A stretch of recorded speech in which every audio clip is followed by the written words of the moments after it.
The Game of Zen explores the often overlooked ways in which professional, personal, and spiritual growth are interrelated. We dive deep into the life teachings of the Buddha and the mindfulness practices of Zen, revealing how they can help us dramatically expand our possibilities for wholehearted work, life, and play.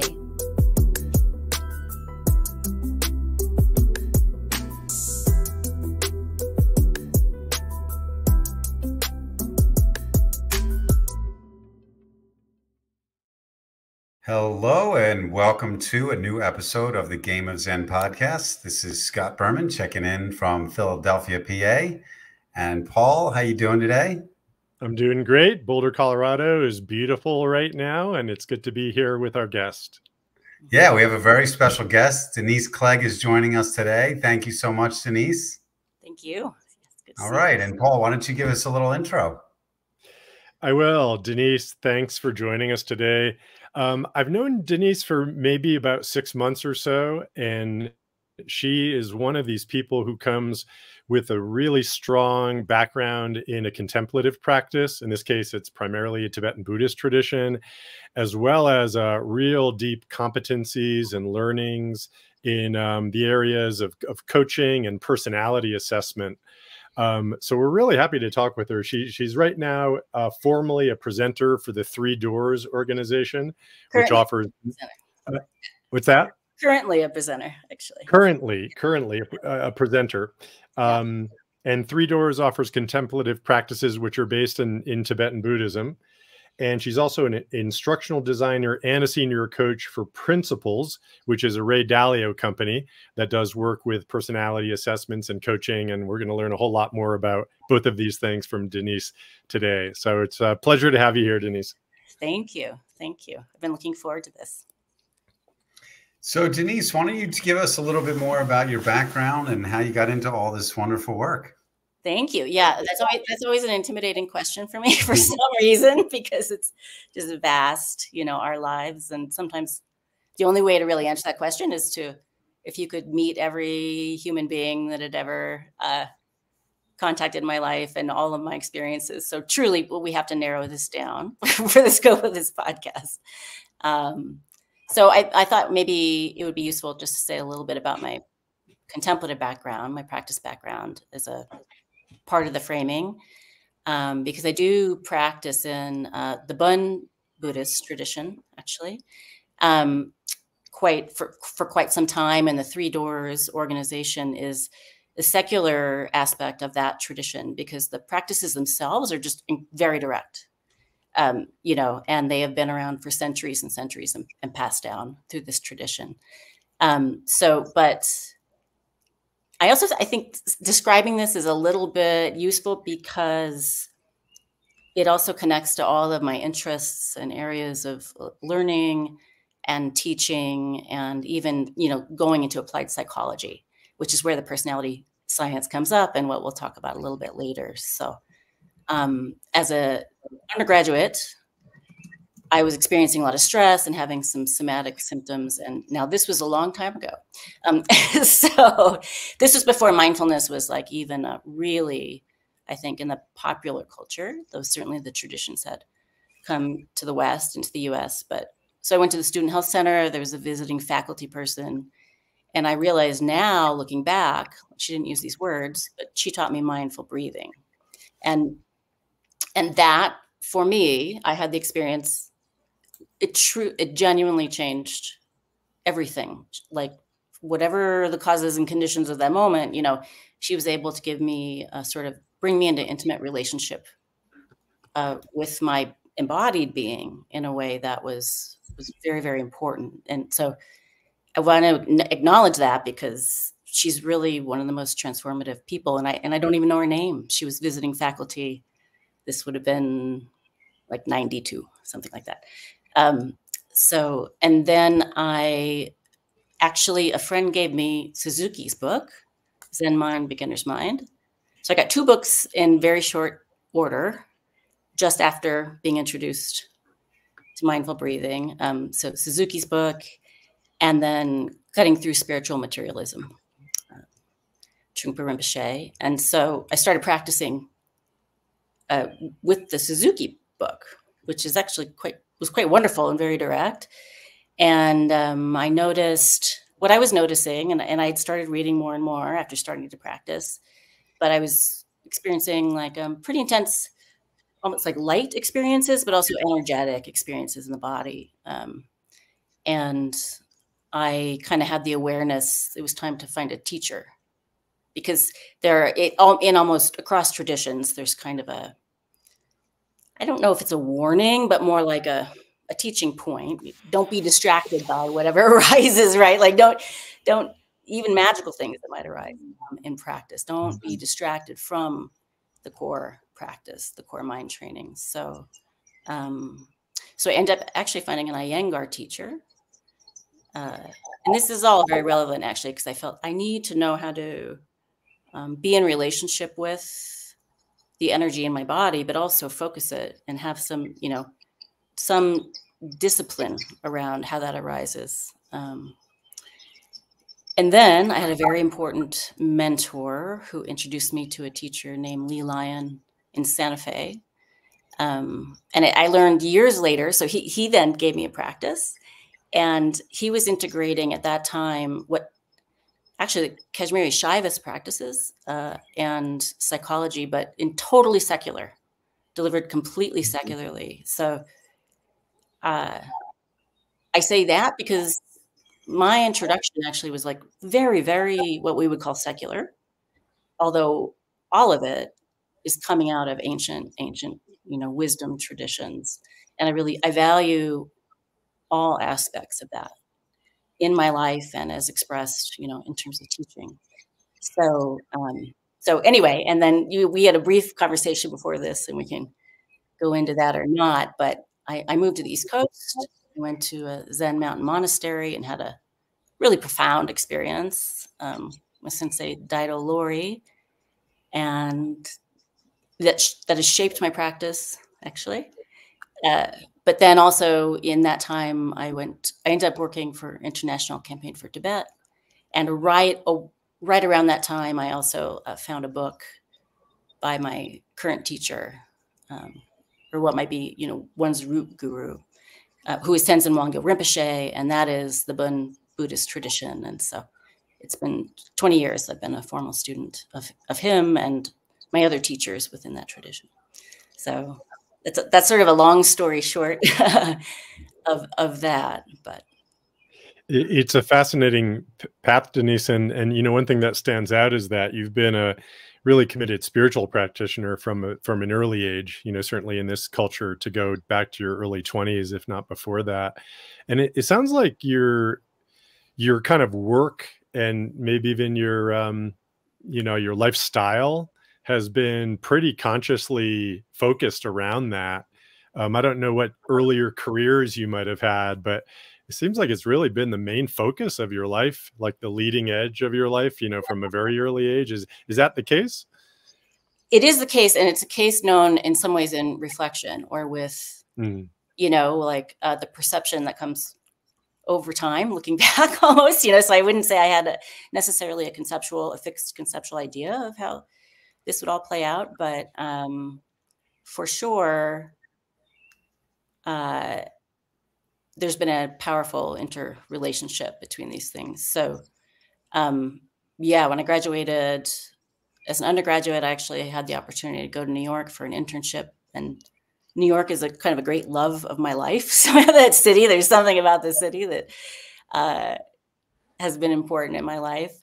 And but then I was teaching developmental English at the community college, and then I started working. And even through that, like I do feel like something that I'm aware of, I guess I would say, that's like aware of in my life and I'm grateful for, is that whether it's contemplative practice in any tradition, there's a value of testing your own experience, having a method, having a certain view and awareness of how experience or perception is created, and then testing that out and having that be your primary, those outcomes, basically, learning from one's own experience. And so I think that's where a lot of the convergence is. So, even in psychology and applied psychology, and I've done training now in trauma work. And, but this all has to do with like learning from one's own experience, but also learning from collective wisdom that may or may not be available in the world. Yeah, I'm impressed about how many different layers you have to your practice, and over the years, like how is the different teachers and places and books that you've read, how has that sort of shaped your thoughts to us today? Yeah, well, again, with that perspective of being able to look back over time, I am grateful. I realize how direct all of these teachings are, and clear in one way or another. So Lee Lyon, who I mentioned, who's, I guess, my first formal meditation teacher, he's done a beautiful translation of the Kashmiri, like Shaivist tantric practices, but they are just so direct. And that's when he was teaching me, and it was completely secular. I did not know his role in that lineage. Actually, he didn't. I think he didn't find it necessary. Like that wasn't a necessary aspect of teaching me these very direct, practices. So I'm grateful for that, because first of all, it probably is just nicely aligned with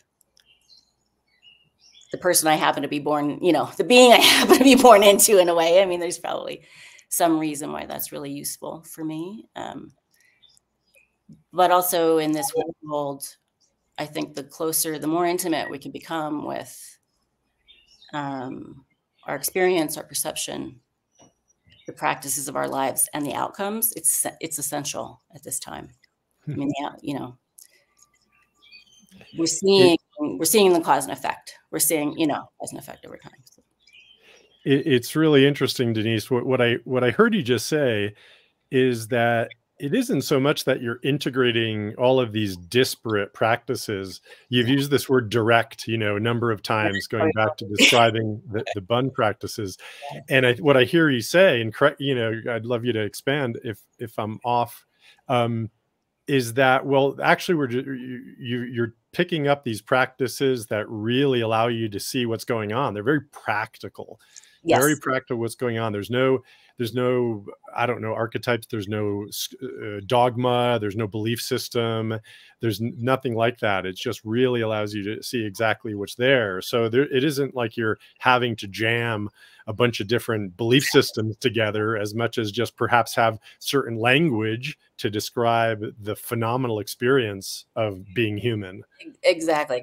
Or even as just a continuity of experience. That's been my experience, because I also love the texts. I love I love all the richness of the traditions.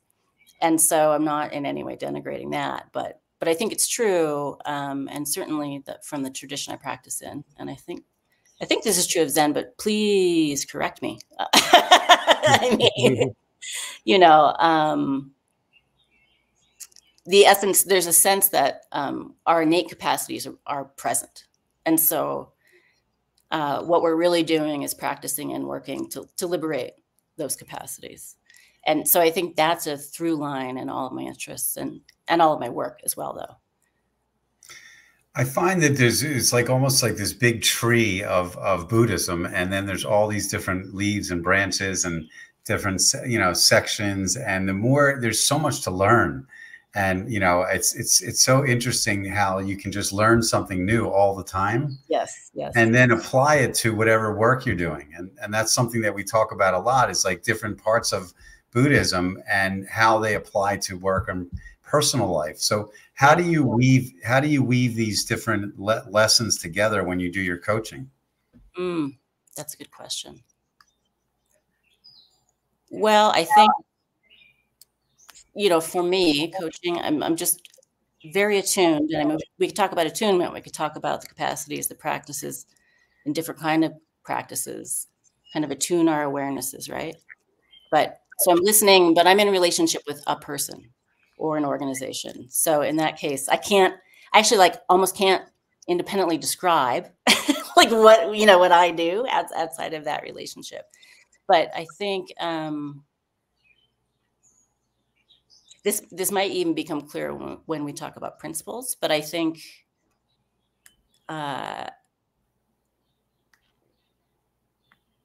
I'm very focused on outcomes. I'm very focused on like the potential. So there's the potential available, outcomes, and then supporting people to find their own view, actually discover in their own selves. They're the experts in their lives, and they're aware of, they can be aware of it, you know, that, and then looking at what are the outcomes and helping people track that.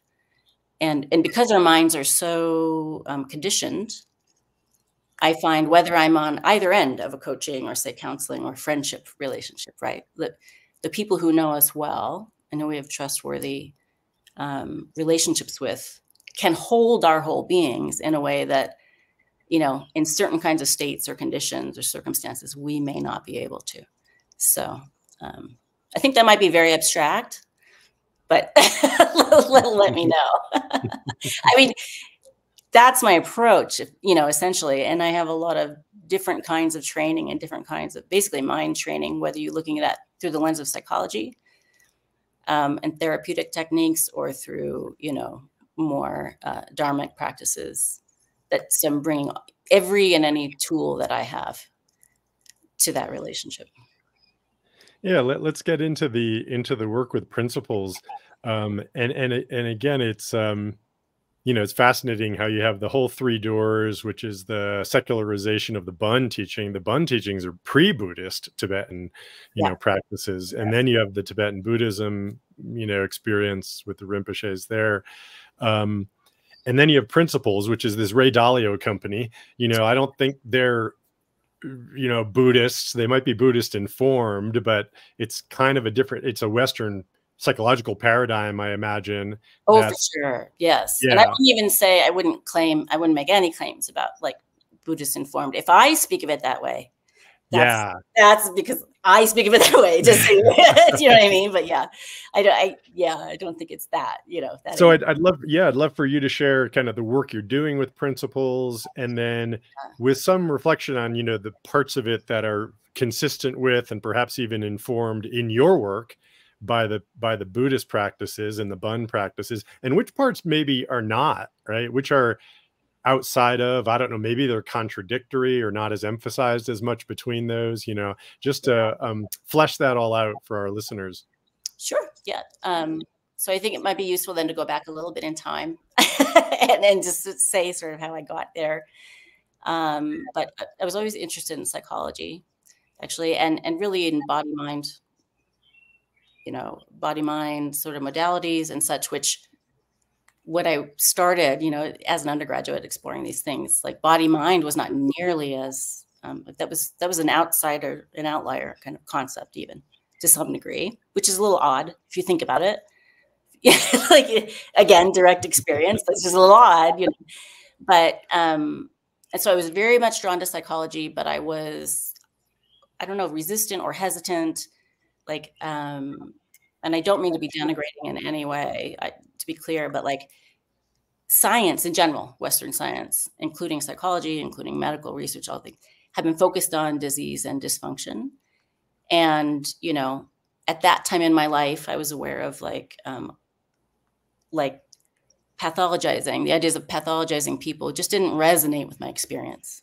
You know, I guess like even people who were suffering a lot and, you know, suffering from important clinical traditions, which, I mean, not traditions, conditions, which thank goodness there are these practitioners. You know what I mean? Thank you for the researchers who do that work. But most of it just seemed like human life to me. And a whole other teaching path we probably won't have a chance to talk about. But I was really following sort of psychology and philosophers of psychology. And then at a certain point when the research and contemplative practices was really ripening, right? And so like in 2005, I was working for International Campaign for Tibet, and I was staffing the Dalai Lama at the, it's a huge neuroscience conference. I'm just going to blank on it, but 30,000, we're talking about 30,000 neuroscientists came. I can definitely send that to you.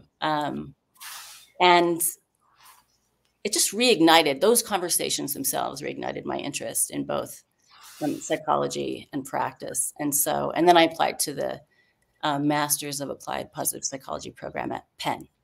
because the research seemed to be really coming into a place that was very, very interesting. And I was very drawn to, and this is true also throughout my career, there'd be clear areas of potential. I mean, so if you have, a couple hundred years of research on dysfunction of the mind, but no, like frequently it's actually a funding incentive situation. Where does the funding come from actually, on the capacities of mind? Like, it's very strange to only research one sort of dimension or area when there's so much to be learned, especially if you're supporting mental health, then you might want to know about the mechanisms of health, right? And the capacities of mind for that. So I was very drawn to that. And then I kept continually kind of navigating this wish or desire to go deeper and deeper into a primary area of research, but also more and most drawn to the applied, which in my time, like practitioners, or if you're applying science, that's a funny dynamic in academia, but nevertheless, I just had a longing to bring the best of what we know to people, to support them, and also it is liberation, like liberate people through more awareness of strengths or more awareness of practices or interventions that can support their innate capacities, So anyway, that's where the kind of that background came from. And that's the path through which I came to Principles. And it's been, a real joy to do that work. I find it so interesting. The website, by the way, is principlesu.com. Yeah. And you had asked us, there's a free personality assessment on there. Yes. So I'd love to hear how that, how you use that and how that was developed and how it informs, your work. Certainly. And I'm going to refer to something I've heard Paul talk about. And so I'm just use some Dharma words, but I mean, I think we might have a shared perception about this. But so karma is being, would you describe it as not comfort zones, but I'm going to remember tendencies, right? So someone's karma would be their tendencies. And then, but so the way we hold, I think, the concept of karma, at least generally, can be too dreamy and very much too personalized, person to person. But there is this cause and effect. But then the mind, just the way the human mind functions and is evolved, shapes. So we have these karmic tendencies that are almost like the design behind the design. So the assessment that you took is a personality trait assessment. And but these are world-class researchers. This really is like the best of the best coming together with Ray Dalio and Zach Weeder and developing this assessment, which is quite wonderful. So, but in a way, like depending on the language that we want to use, it's like, these are your core tendencies. Now, if we talk about the reports, I'm curious, like, did they resonate? And, things like that. There's usually two, individual conversations. But if you think about it like that, the sort of contours and shapes that the human mind produces, and how those core tendencies can also be blind spots. They're an autopilot function as well.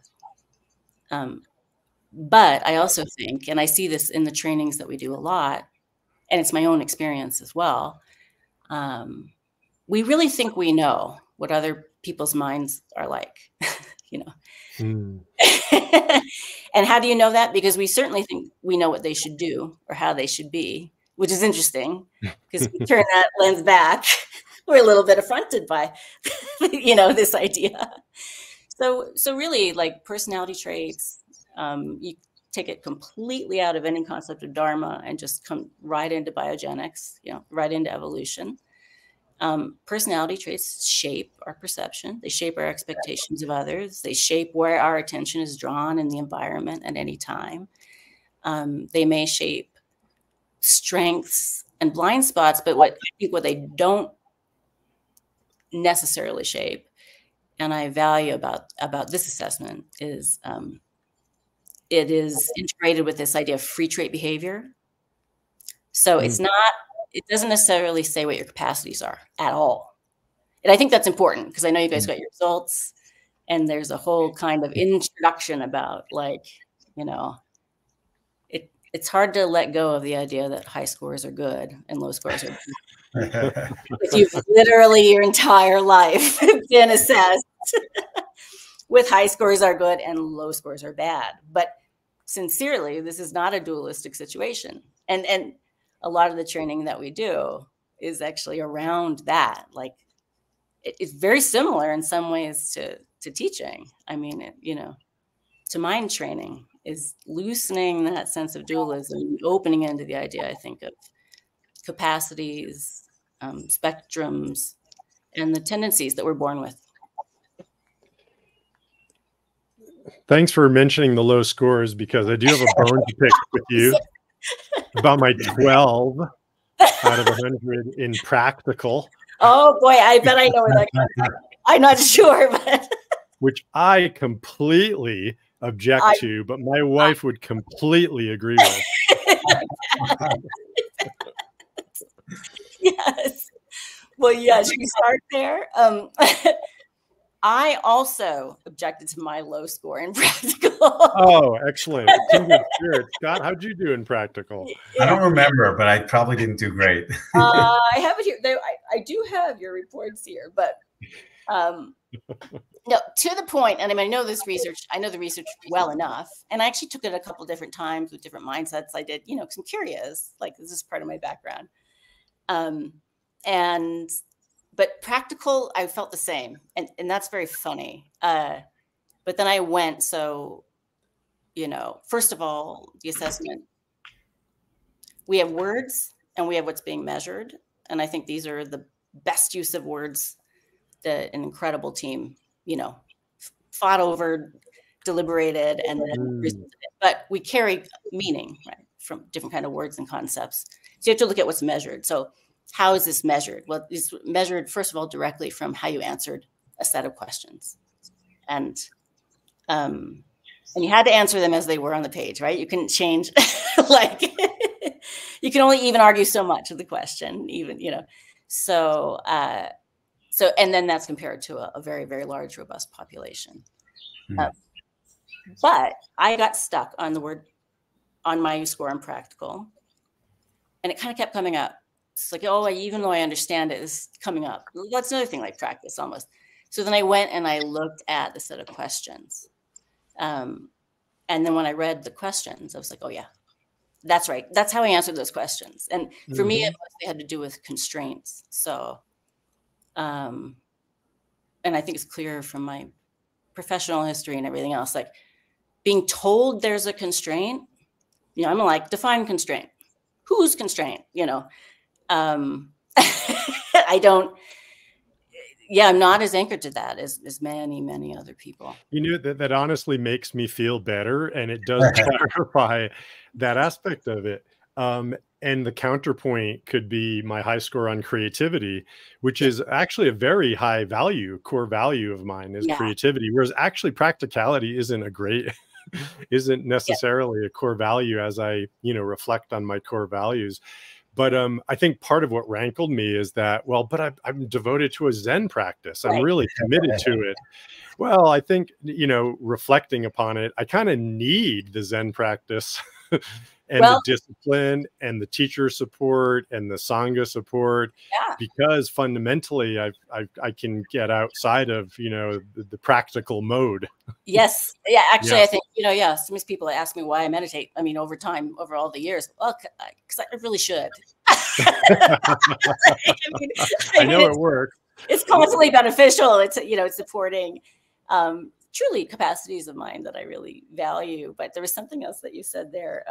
I mean, I had this, you know, I've reflected on this a lot, and I've been in probably hundreds of conversations with people now around this assessment and their reports and interpreting it and things like that. So, I mean, there is a point at which define practical, right? But I would say that is really very aligned with someone high scoring and creativity and conceptuality. I mean, that's, you know, like that's the kind of person that might ask a question like that. But right. But I do think, though, there is a view, right? And we talked about this a little bit, like briefly before, like the idea of karma or interrelationship. Like at this point in my life, it's very hard for me not to experience interrelationship as a fundamental aspect of experience and awareness. And even any action I might take or something I might say to someone, which doesn't mean that I don't mess up. It just means that I'm aware of it, and it really does impact me. So, and I'm aware that anything I may do or say or will not only impact the person, you know, that I'm in a relationship with, but then it could be their whole day, how they treated their people. I mean, this sort of chain of karma in a very fundamental sense, not in a Denise focused sense, but in a just very fundamental cause and effect patterns, you know, through deeply interrelated beings. That just changes my view. And so sometimes when I'm answering some of these questions, I really am like, well, define practical because they're me, you know, practical has to do with those kind of outcomes. And in other settings, practical, but when you go to the DMV, you're going to stand in that line. You're going to stop for the photo if it's time to renew. I mean, like, you're going to do it or you're not going to get your ID, you know? Right. So anyway, I think sometimes like how one answers those questions is impacted by view. Mm-hmm. Yeah. I think it's also when you grow up and you have your family and your environment and where you live, and that kind of conditions a lot of your thoughts and behaviors. And I find what's really interesting about coaching and Zen and all the stuff you're talking about is having the willingness and capacity to change and really challenge yourself and really think about, like, how will I mean, I was so interested in this exam because it made me think about things that I hadn't thought about. So when I guess, you know, you probably come across a lot of different people that, you know, maybe some are more willing to listen and change and some are not. But it really gets the thinking to happen, right? It gets people to start down the path. For sure. Yes. And I mean, I think learning mindset is very, I mean, it's sort of, wow, what would you call that? I mean, that's like a nectar almost, right? Learning mindset, and even introducing people to a learning mindset. So, you know, what I was saying about this assessment, like if we were doing a formal debrief conversation, which means like a formal step-by-step conversation about your results, you know, we would talk about free trait behavior because this really isn't about capacities. So, but if you understand, like, these are core comfort zones, right? They're shaping, they're biogenic. Some of this is rising very much out of biology. And so they're actually shaping how you take in sensory information, how you perceive it, and how you relate to the world. That goes beyond concept. And I mean, I think that's true in the practices also that we do, right? There's some things that are beyond concept. Some things are how the human mind is conditioned.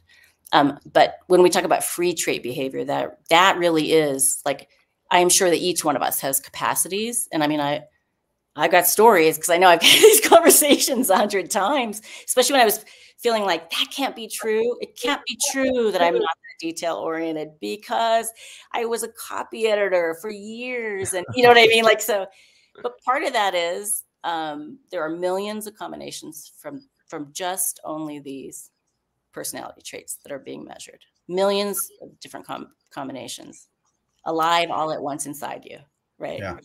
And then what you're saying, your environment, what you've learned, the causes and conditions. So the causes and conditions aspect of the situation. Could you explain a little bit more what you mean by free trait behavior? I'm not sure I understand that. Thank you. Yeah, thanks. Yes. And Brian Little, this comes out of Brian Little's research, who is one of the creators of this assessment. But so basically, if it could be measured, you know, if it's a human psychological scale, we all have these capacities, but we all have core tendencies. And so we talk about core tendencies or comfort zones. And so this is sort of like, if you know, in the absence of any pressure, how might you be? And, you know, maybe then if you're looking at your results, that, you know, that may or may not resonate. But in life, in society, at work, in relationship, we all have to stretch outside of these comfort zones. And so that is a sort of a core component of working with this assessment. And the research around that, though, says, you know, when we stretch for protracted time outside of these comfort zones, there's an energetic cost, effectively. And so, but that can be managed. And I think that's why, as a coaching tool, it's really, really effective. Yeah. Go ahead, Paul.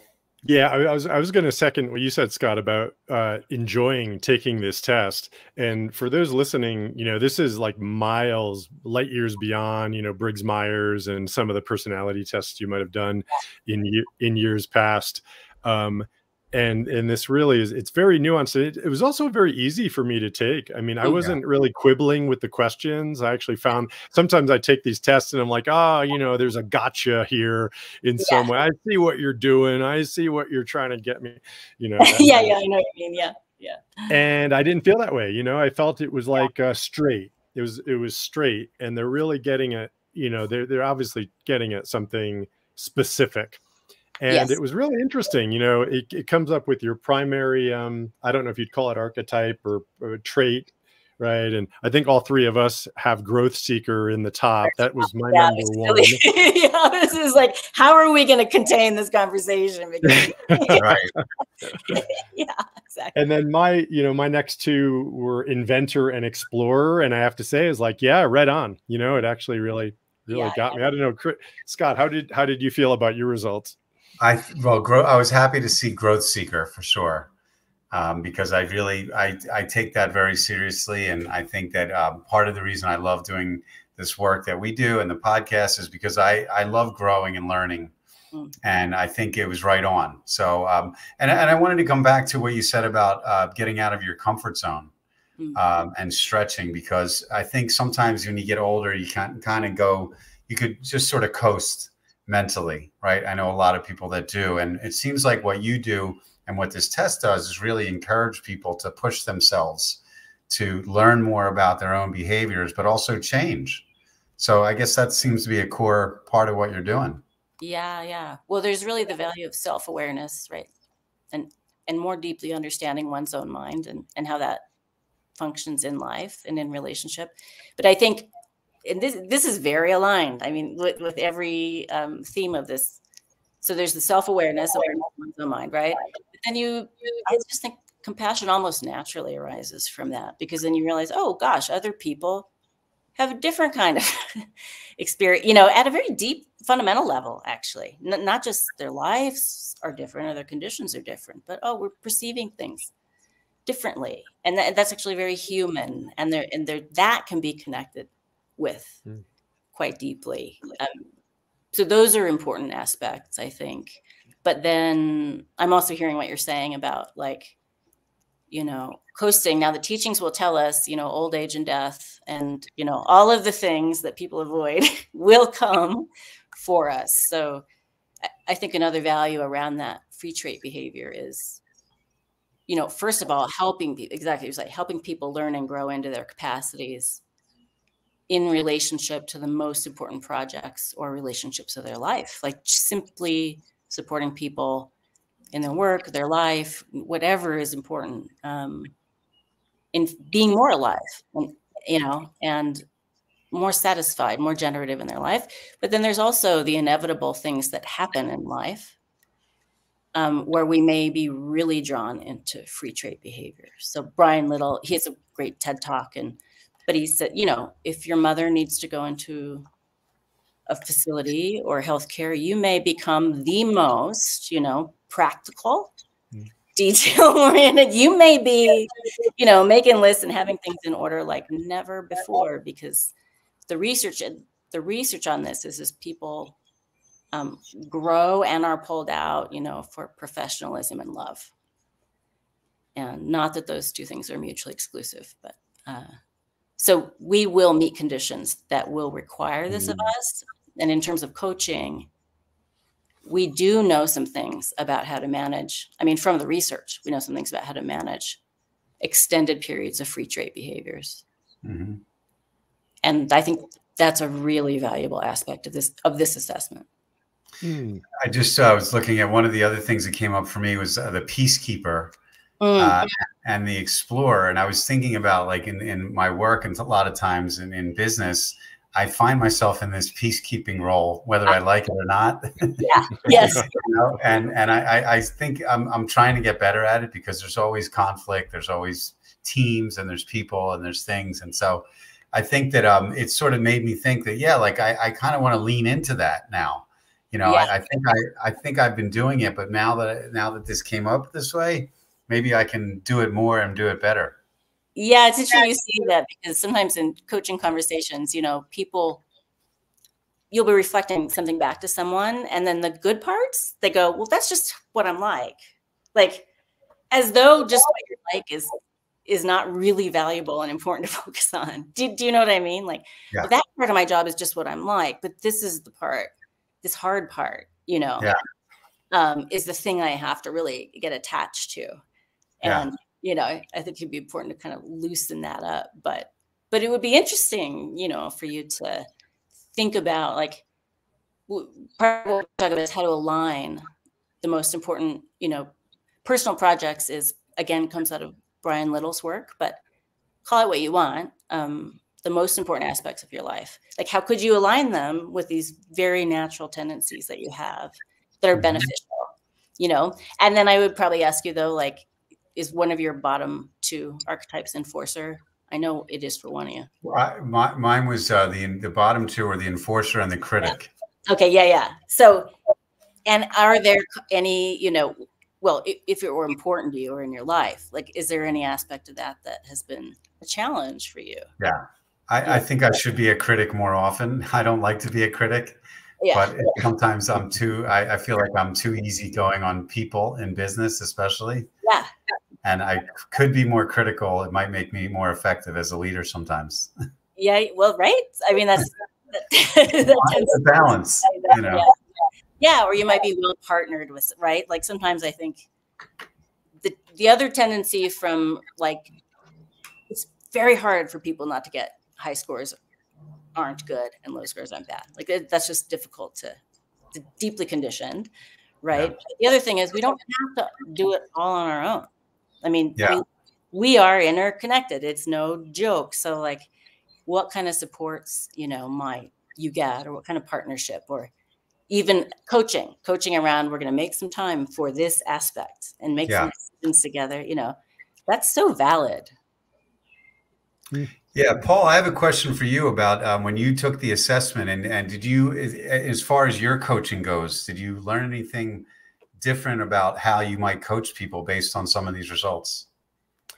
Yeah, this was really interesting. I work with people from the dimension of vows and values. So I do have them come in and, you know, look at their skills. And I think a lot of this does come out in vow and value work. But this adds a whole other dimension in terms of what Denise is describing as, you know, tendencies, you know, these ingrained tendencies. I come at it from the angle of inherited vows and values and reactive vows and values. And those are karmically conditioned vows and values, right? When you're getting them from your family, you know, or from your culture. And that they can be wired in, you know, to your body, I think, in a similar way, you know, to the way these archetypes are. So it covers, I think, I feel like there's a lot of terrain there where, I guess you could put it this way: the primary archetypes that this test is revealing, I think, directly relates to what our core values are, probably, as a person. What those things are that are non-negotiable, that would feel like, this is the way I put it with my clients, it would feel like a self-betrayal if you didn't honor and manifest this quality, right? So it could be creativity, it could be freedom, it could be justice, it could be making things, you know, it is. Like so if you have a value like that, I think it's likely to map to one of your primary archetypes. Yeah, it's like, yes. So I think that what you're saying is true. So our values probably grow out of, in part, they're shaped by these, the primary archetypes, or that really comes down to these personality traits and facets, those measurements. But again, then our values may take us entirely out of these comfort zones for any number of reasons, to make something happen, to reach a goal, to take care of or love someone well. So it's interesting. I think the question of values and that balance is really interesting, because our values are a beautiful, I think, example of how interrelated we all are. Mm-hmm. And we can't control causes and conditions of, a lot. And so we can get very pulled out of that too. So how do you honor both at once, right, Paul? Like what happens when people come into conflict between values? Exactly. That's the terrain that I work on with people, how to fulfill your vows and values, how to fulfill your vows. And when you know yourself well, that's going to help with that. Yes. But then there's always, conflicts and compromises, if not bypasses and resistances to those vows and values. So this can, give you a good sense for where those might be and how to resolve them. Yeah. Yeah, exactly. Yeah. I find in coaching, I mean, just to if I have a client who I have more than one client who this has happened with, but I'll return a lot to the assessment. So initially we talk through this assessment, and that is an amazing way to get to know someone, and also to have a shared language and foundation for the coaching conversation over time. Mm-hmm.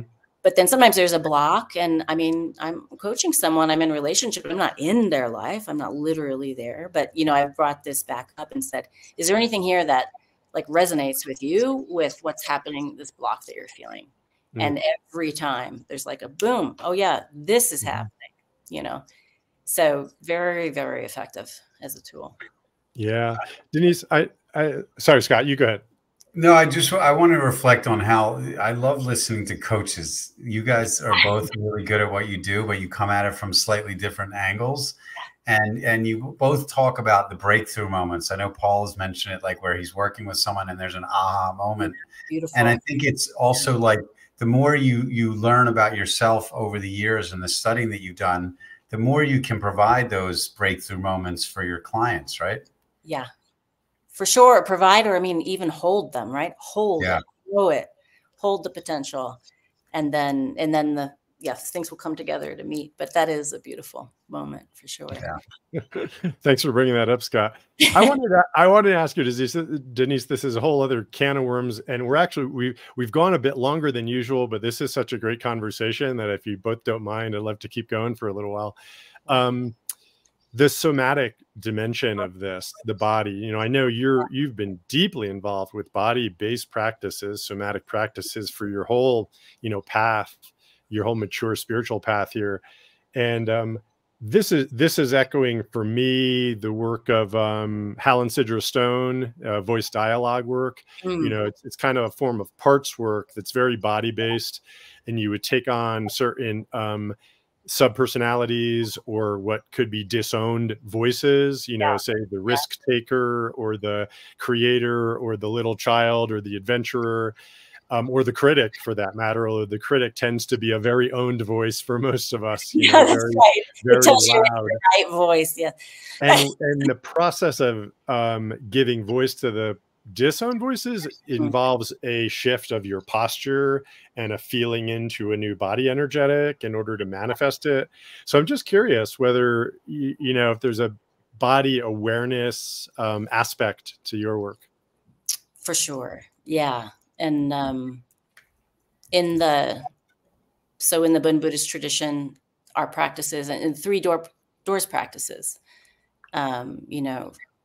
for where I'm a presenter, they're very, very body based. So there's breathing practices, yogic kind of movement and energetic practices, sound and voice practices, in addition to conceptual teachings and such. So, that is, Dzogchen tradition, I think, an aspect, or as I've received it anyway, is becoming familiar with primordial base of awareness, like, you know, and by primordial, I mean, that's a word that's used, but like, I mean, like completely and totally innate, you know?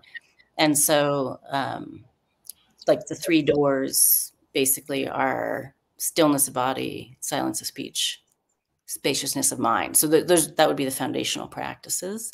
I say all that to say, once we're aware of our patterns of mind, our patterns of thought, and that it's possible to not believe everything that, you know, that alone is liberation. And I mean, and going back to the personality science, I think that can be liberation. Just the awareness that there's more and that other people experience it differently can be a kind of liberation. But then you can really rest into the wisdom of the entire body, the entire embodied experience. You know, our bodies are so attuned to one another and our environment, and we're not aware of it. And the kind of wisdom and spontaneous intelligence that's available is always there, but that connection really matters, you know. Does it go to the level, and if it doesn't, I think you should make the connections of the specific body energies associated with each of the archetypes? You know, this is what growth feels like. This is what exploration feels like. This is what technician feels like. This is what implementation feels like. I'm curious. Oh, that's a wonderful question. That's a wonderful question. Yeah. Now you are merging my my primary. I'm quite sure there is a felt experience, but what I'll say is, you know, really, you know what I mentioned, there are millions of possible combinations in one individual human being. Yeah. So much like in any kind of teachings, you know, student-teacher relationship. My idea of that experience is not nearly as rich or valid as that embodied experience. So I would say, for sure, like on either these practices or even this assessment, I think my capacities of attunement toward ease of connection with these various patterns, very, very much heightened. And so, I mean, like I have an intuitive sense, but I would say it's actually an embodied, quite disciplined sense. You know, it's just gotten deeper and deeper and deeper. But frequently I can almost guess, right? Like what someone's, at least, if not their top archetype, like their island, you know, their island in the archipelago that they're on. But I cannot know how that expresses in their life. I mean, that is the richness of life and the interconnectedness. So I don't make any conclusions or assumptions, but I do feel like the capacity to attune and really listen well is enhanced by like both sides, not that they're mutually exclusive. It must be really rewarding though to work with people over time and see them change and start to understand this a lot. Yeah, it's beautiful. And then, you know, and especially like, I'm not trying to change anyone. Most people come to practice or even, you know, coaching, certainly like for some wanting some kind of change. But I think for me, just that holding space, but also having skills or tools to kind of help people more deeply connect to their capacities it's profoundly moving. And I'm so grateful for that in my own life, whether from the research tradition, from, you know, the Buddhist traditions. All my teachers I'm really grateful for. Yeah. Yes, beautiful. I love what you're doing, and keep doing it. And I just want to point out a couple of your websites. Also, we got the DeniseClegg.com. We have the 3doors.org and principlesu.com. Yep, that's right. Yeah, and anyone could reach me directly on LinkedIn. So I'll send you that link for sure as well. Great. Yeah. Fantastic. Well, thank you. You know, I would have loved to ask so many more questions of you both. That's for the private session. Oh, man. Yeah, I appreciate that you opened us up to this test and giving us feedback on it. Thank you for doing that, because I definitely have learned a lot and love to talk to you more about it at some point. Well, and sometime if you work, especially in groups, and I mean, Paul, I know you do, there's Principles Us is the team tool. Okay. And there's a new culture tool coming out pretty soon as well. So there's a lot of capacity of those tools. Fantastic. Cool. Well, this has been awesome. Thank you so much, Denise. We really appreciate your time. Check her out on LinkedIn and contact her for more information. And of course, check out zenatwork.org and sign up for Paul's newsletter. Yeah. And we'd love to have you back another time. This was really fascinating. Thank you. Great to have you, Denise. Yeah, this was great. It's so great to see you. Thank you. Bye. Thank you for joining us on this exploration into Zen Buddhism and its transformative influence on work and life. We hope you'll subscribe, share, and comment wherever you get your podcasts. May your journey be one of continuous growth and mindful living. From all of us here at Game of Zen, wishing you peace and prosperity on your path ahead.